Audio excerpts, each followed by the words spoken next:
kejam oleh kumpulan ala tentera.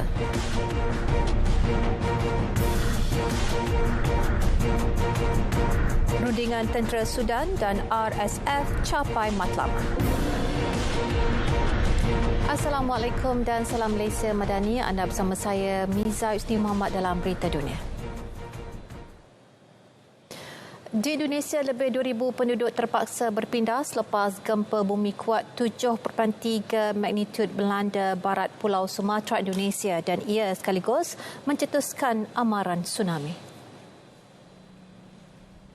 Dalam kejadian awal pagi tadi, penduduk di Padang, ibu kota Sumatera Barat, dilihat terpaksa melarikan diri ke kawasan yang lebih tinggi dan selamat. Pihak berkuasa tempatan turut mengarahkan orang ramai di kawasan terjejas untuk segera berpindah.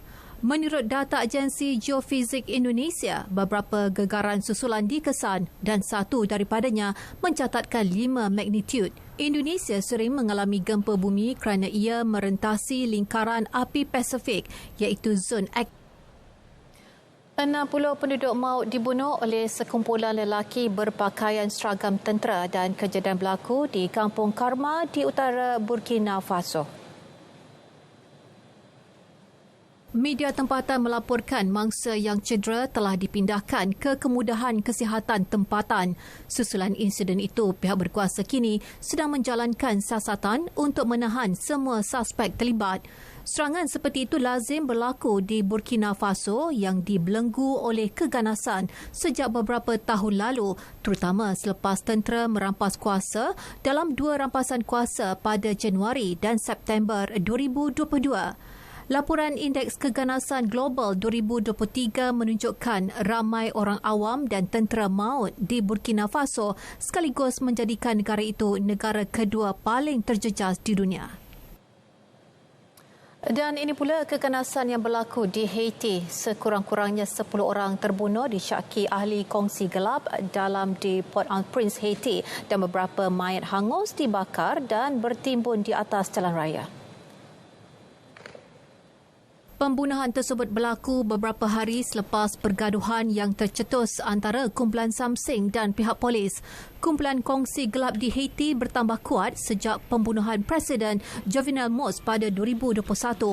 Keadaan bertambah buruk apabila kumpulan kongsi gelap menggunakan senjata api dalam pergaduhan yang tercetus. Sejak konflik tercetus, ratusan orang mati dan ribuan hilang tempat tinggal. Kerajaan Haiti dan pegawai tertinggi Pertubuhan Bangsa Bersatu menyeru desakan antarabangsa untuk menentang kumpulan kongsi gelap tersebut. 2 letupan kuat melanda sebuah balai polis di daerah Swat di wilayah Khyber Pakhtunkhwa, Pakistan pada Isnin.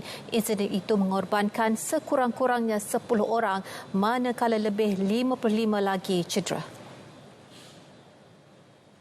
Menurut pegawai polis daerah Saifullah Gandapur, sekurang-kurangnya 8 anggota polis maut dalam kejadian yang berlaku di Balai Polis Jabatan Memerangi Keganasan di daerah Swat. Jelas beliau, laporan awal letupan berpunca daripada pengebom bunuh diri, namun pihak berkuasa sedang menyiasat dan mengumpul bukti forensik untuk memastikan punca sebenar kejadian itu. Ketika ini, operasi menyelamat masih dijalankan untuk menyelamatkan orang ramai yang terperangkap di bawah runtuhan bangunan. Tiada kumpulan atau individu mengaku bertanggungjawab atas serangan itu. Perkembangan terbaru konflik di Sudan. Pihak yang bertelaga bersetuju untuk mengekalkan gencatan senjata selama 3 hari bagi menghentikan keganasan yang semakin meningkat.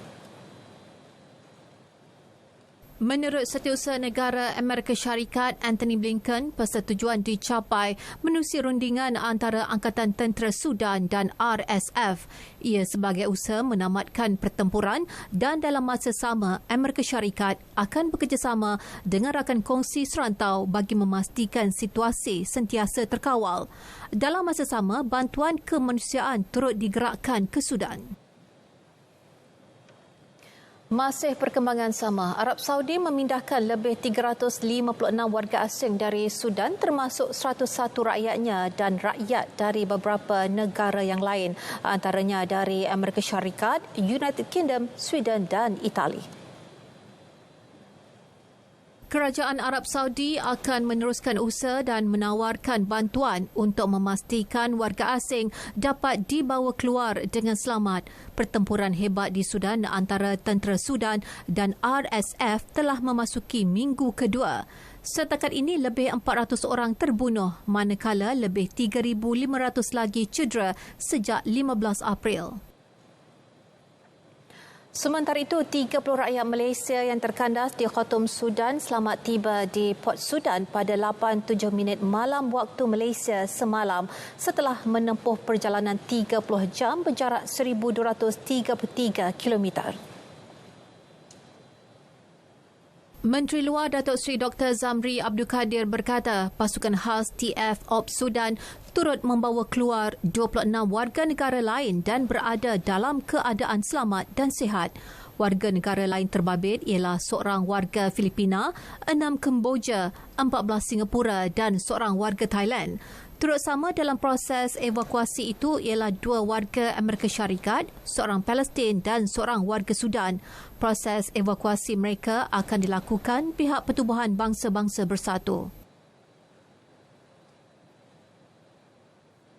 Dalam pada itu, sebuah bas yang membawa kira-kira 50 rakyat Filipina telah pun meninggalkan Khartoum, ibu negara Sudan, menuju ke utara dekat dengan sempadan Mesir.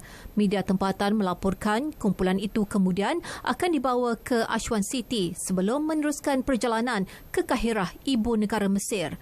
Menurut Timbalan Setiausaha Luar Filipina Eduardo de Vega, Kedutaan Filipina di Kahirah akan menyediakan penginapan dan tiket kapal terbang. De Vega berkata terdapat kira-kira 700 rakyat Filipina di Sudan, namun hanya kira-kira 300 orang yang menyatakan hasrat untuk meninggalkan Sudan.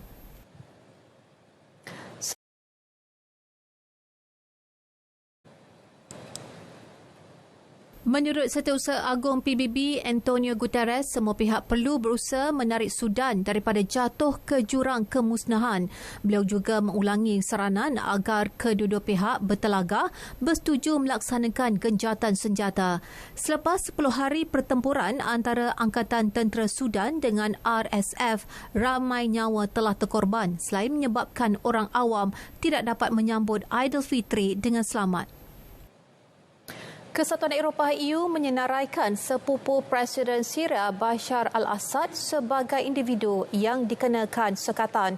Individu itu didakwa terlibat dalam jenayah mengedar dadah. Menteri Luar EU memutuskan pada Isnin bahawa sepupu Bashar al-Assad, Wasim Badia dan Samir Kamal al-Assad dikenakan sekatan. Mereka didakwa terlibat dalam pengeluaran dan perdagangan Captagon. Turut dikenakan sekatan Muda Rifaat al-Ashad, namun alasan mengenai sekatan itu tidak dinyatakan. Seramai 22 rakyat Syria dan 8 syarikat turut terjejas akibat sekatan itu. Penyiasat antarabangsa kini menganggap Syria sebagai antara pengeluar tablet amfetamin terbesar di dunia. Selain itu, sebuah syarikat pembinaan Rusia, Strytangas, yang menguasai lombong fosfat terbesar di Syria turut berada dalam senarai sekatan. Jumlah serangan oleh militan Daesh di Iraq dan Syria kini dilaporkan berkurangan dan ia melibatkan tempoh dari awal tahun ini hingga minggu pertama April yang mencatat pengurangan lebih 50%.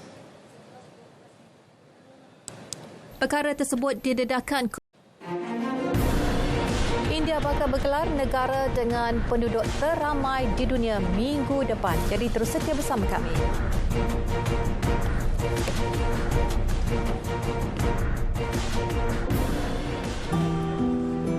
Mainan ni memang degil lah. Berehat je lah kat rumah. Sibuk nak meniaga lagi. Apa masalah dia? Hasing, siapa tu? Oh, tu Rahman lah. Dia orang bagus tau. Dia tolong orang tak kira bangsa punya leh. Payung Rahman ni wujud bersebab. Sama-sama kita ambil manfaat. Begitulah indahnya sebuah rahmat. Terkandung beribu hikmah. Masyarakat berbudi, lahir generasi manusia.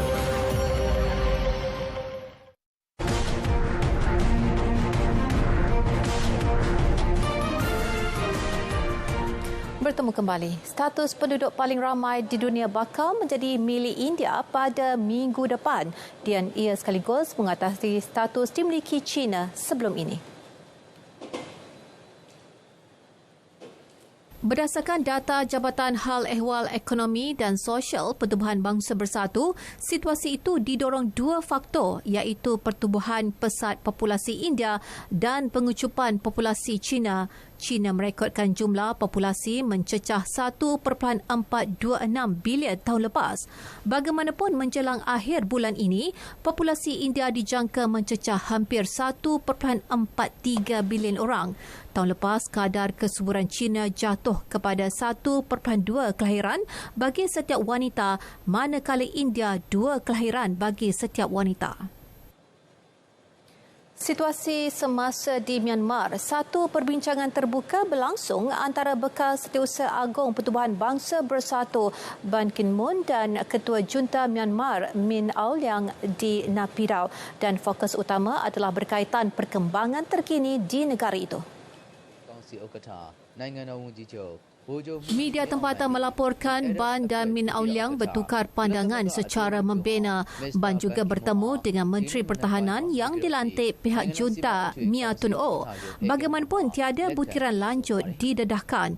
Laporan media turut menyebut tiada pertemuan diadakan dengan pemimpin yang disingkir Aung San Suu Kyi. Ban kini merupakan ahli kumpulan pemimpin dunia The Elders yang berfungsi menggalakkan keamanan dan meredakan konflik.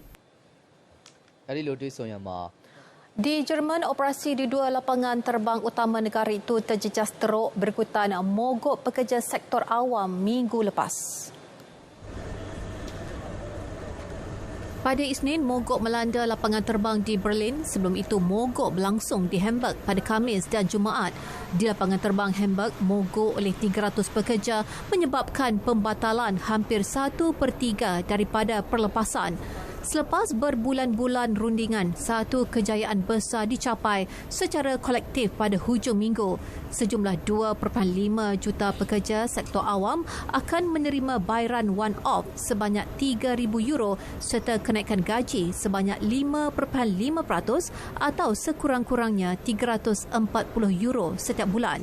Bagaimanapun, mogok masih berterusan kerana industri tenaga masih dilanda pemberhentian kerja, manakala Kesatuan Kereta Api telah pun mengumumkan rancangan untuk menghentikan perkhidmatan sekali lagi. Langkah penjimatan kini dilaksanakan oleh Walt Disney dan syarikat terkemuka itu memulakan gelombang kedua pemberhentian pekerjanya. Terbaru 7,000 pekerja diberhentikan bagi menjimatkan kos $5.5 bilion Amerika. Walt Disney dijangka memberhentikan beberapa ribu lagi pekerja bermula semalam hingga Khamis ini. Pegawai Disney berkata pemberhentian pekerja akan melibatkan seluruh bahagian perniagaan syarikat. Antara bahagian yang terlibat ialah Disney Entertainment, ESPN, Disney Parks dan Experiences and Products. Ketika ini, syarikat media mula mengawal perbelanjaan masing-masing apabila Netflix melaporkan kerugian pertamanya dalam tempoh 10 tahun pada awal 2022.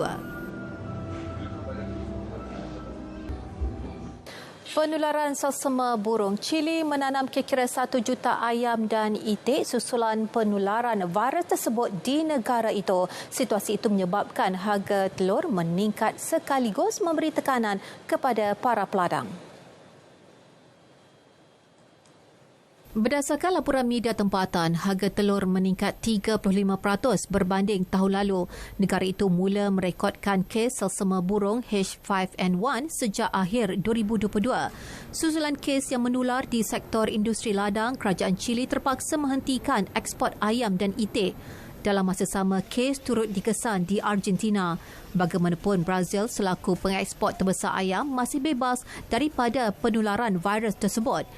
Pihak berkuasa kesihatan Chile berkata virus itu boleh tersebar melalui burung atau mamalia laut kepada manusia. Setakat ini, tiada kes penularan dari manusia ke manusia dilaporkan. Di Peru, ahli arkeologi menemukan mumia yang dipercayai berusia lebih 1,000 tahun dengan beberapa kulit dan rambutnya masih utuh. Mumia itu ditemukan di Kompleks Arkeologi Caja Marquela berhampiran Pinggir 5. Mayat itu dipercayai seorang remaja. Pada Januari, 8 kanak-kanak dan 12 orang dewasa yang dipercayai terbunuh dalam upacara pengorbanan telah ditemukan oleh pihak arkeologi. Ahli arkeologi menganggarkan mumia itu berumur antara 1,100 hingga 1,200 tahun dan boleh menjadi milik Tamadun 5 atau IKMA.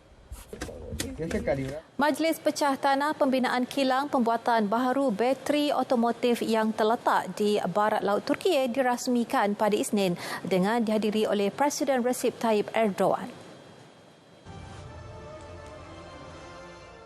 Pembinaan kilang dikenali dengan nama Siro itu hasil usaha antara Farasis Energy yang berpengkalan di China dan pengeluar kereta elektrik Turki TOG. Kilang baharu itu akan mula beroperasi pada 2026 dan update $3.3 bilion kepada KDNK negara dalam tempoh 10 tahun dan mewujudkan 7,000 peluang pekerjaan. Kemudahan Siro terletak bersebelahan dengan kampus teknologi TOG yang telah mula mengeluarkan bateri untuk kenderaan elektrik pertama Turkiye.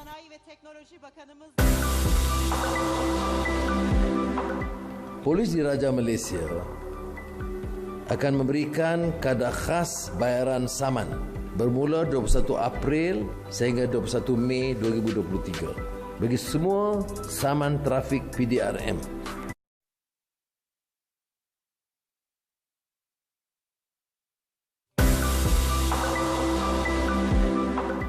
Polis Diraja Malaysia akan memberikan kadar khas bayaran saman bermula 21 April sehingga 21 Mei 2023 bagi semua saman trafik PDRM kesalahan tahun 2022 dan sebelumnya.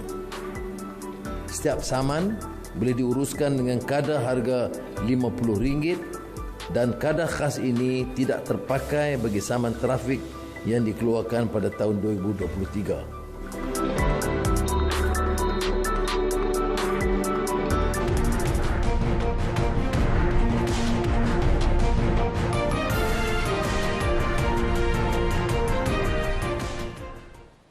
Pengalaman bersaing dengan perenang Olimpik dan atlet renang terbaik dunia di United Kingdom banyak membantu meningkatkan prestasi Brian Leong-Ziren dalam persediaan menghadapi Sukan SEA 2023.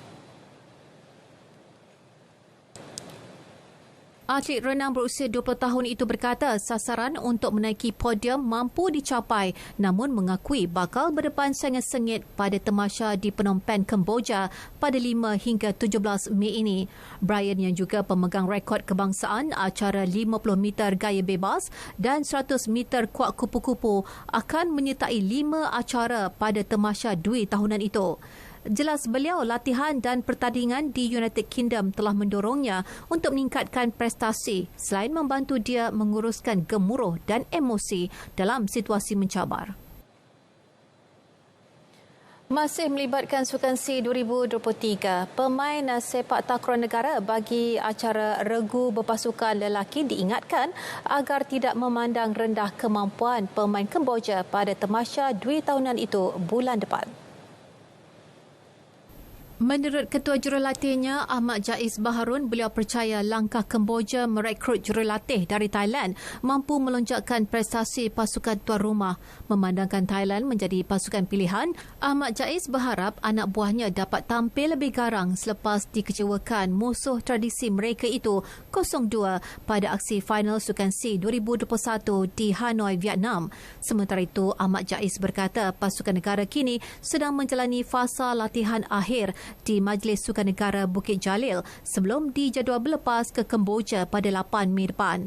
Selain acara bergu berpasukan, skuad lelaki negara akan mengambil bahagian dalam acara regu dan bergu. Dalam pada itu, atlet lompat bergalah Nur Sarah Adi optimis mampu mempertahankan emas pada Sukan SEA kali ini biarpun sedar cabaran getir menantinya di Kemboja. Jelas Sarah persiapannya sedikit terjejas susulan tidak mempunyai jurulatih khusus, namun itu bukan alasan untuk tidak mempamerkan aksi terbaik.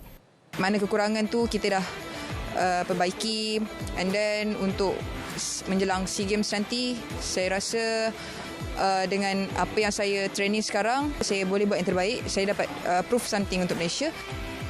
Ketika ini, beliau masih menjalani latihan dengan bekas Ketua Jurulatih Olahraga Masyahar Abdul Jalil. Sebelum ini, Ketua Jurulatih Olahraga Zaki Sadri turut memaklumkan prestasi Sarah masih konsisten biarpun berdepan isu jurulatih. Dan ini pula melibatkan Sukan Asia 2022. Skuad rugby 17 negara memburu kelompok 4 terbaik pada tamasya di Hangzhou, China. Dan menurut pengurus pasukan rugby negara, Dato' Azadin Abdul Aziz, beliau optimis pasukan itu mampu mencapai sasaran tersebut. Menurut Dato' Azadin, sokongan penuh daripada Majlis Sukan Negara MSN dan Institut Sukan Negara ISN amat diperlukan untuk persiapan pasukan kebangsaan bagi mencapai matlamat tersebut. Di peringkat Asia ni, kriteria utama dia adalah fizikal pemain, saiz pemain dan juga gameplay. Saya menaruh harapan kepada Ketua Jurulatih untuk menerapkan taktikal-taktikal yang ada dan dengan bantuan ISN dari segi nutrisi pemakanan dan juga medik daripada ISN dan MSN memberi sokongan yang sepenuhnya. Beberapa negara telah menyuarakan minat mereka untuk menganjurkan Piala Dunia Wanita 2027 dan menurut FIFA, Belgium, Jerman dan Belanda menyatakan minat untuk menjadi tuan rumah bersama kejohanan itu. Amerika Syarikat dan Meksiko juga mahu mengadakan kejohanan itu bersama-sama. Brazil dan Afrika Selatan pula mahu menjadi penganjur. Perkembangan Liga Perdana Inggeris, klub Tottenham Hotspur memecat pengurus sementara Christian Stellini selepas kekalahan 1-6 menentang Newcastle pada Ahad. Kekalahan itu dianggap menjejaskan sasaran kelab untuk berada dalam kelompok 4 terbaik Liga. Menerusi satu kenyataan rasmi kelab, kedudukan Stellini akan diambil alih oleh Ryan Mason berkuat kuasa serta-merta. Stellini sebelum ini menggantikan Antonio Conte bulan lalu ketika Spurs berada di kedudukan keempat teratas Liga. Namun kekalahan di St James Park meninggalkan mereka 6 mata di belakang Newcastle dan Manchester United yang mempunyai baki perlawanan. Mason, 31 tahun, akan mengambil alih untuk baki musim ini, manakala kelab itu terus mencari pengurus tetap di samping mencari pengarah bola sepak berikutan peletakan jawatan Fabio Paratici bulan ini. Ia menandakan kali kedua Mason mengambil alih sebagai jurulatih sementara apabila kelab itu berpisah dengan Jose Mourinho pada April 2021. Stadium Camp Nou bakal berwajah baharu. Media Sepanyol melaporkan Barcelona memperoleh $1.45 bilion pembiayaan bagi pelan pembangunan semula dan akan memulakan proses pengubahsuaian stadium itu 1 Jun ini. Laporan menyatakan dana berkenaan diperoleh menerusi perjanjian dengan 20 pelabur yang akan menerima pulangan semula dalam tempoh antara 5 ke 24 tahun. Dalam pada itu, Barcelona memaklumkan akan memulakan proses pembayaran semula pembiayaan berkenaan apabila kerja berkenaan selesai. Sebagai tambahan kepada pelan stadium bola sepak itu yang dinamakan Espai Barca, ia turut merangkumi fasiliti kelab yang lain. Kelab tersebut turut menjangkakan kerja pengubahsuaian Camp Nou akan siap sepenuhnya menjelang 2026. Ukraine akan terus beraksi pada perlawanan kelayakan Euro 2024 dan dengan keputusan itu dibuat ketika kerajaannya melarang pasukan kebangsaan beraksi dalam mana-mana kejohanan yang membabitkan penyertaan atlet dari Rusia dan Belarus. Kiev mengenakan larangan berkenaan yang juga membabitkan tamasya lain seperti Sukan Olimpik, Bukan Olimpik dan Paralimpik apabila Moskow menceroboh Ukraine dan penggunaan jiran tetangga Belarus sebagai tempat persinggahan atas tindakan pencerobohan itu. Ketua Persatuan Bola Sepak Ukraine, Andrei Pavelko, memuat naik satu surat di media sosial yang mana Kementerian Sukan menggariskan keputusan untuk membenarkan Ukraine beraksi pada kelayakan Euro 2024 yang menyaksikan Belarus turut mengambil bahagian. Tenis terbuka Madrid, juara bertahan Ons Jabeur membuat keputusan menarik diri daripada menyertai kejohanan itu susulan kecederaan betis yang masih belum pulih. Sebelum ini, Jabur turut menarik diri pada kejohanan terbuka Stuttgart minggu lalu. Pemain nombor 4 dunia dari Tunisia itu dilaporkan mengalami kecederaan di pentas separuh akhir kejohanan berkenaan ketika menentang Iga Swiatek. Berdasarkan jadual asal terbuka Madrid, Jabur pada awalnya dijadual bertemu pemain Romania Ana Bogdan ataupun Ana Bogdar pada pusingan kedua di Madrid. Terbuka Madrid dijadual berlangsung pada hari ini sehingga 7 Mei nanti.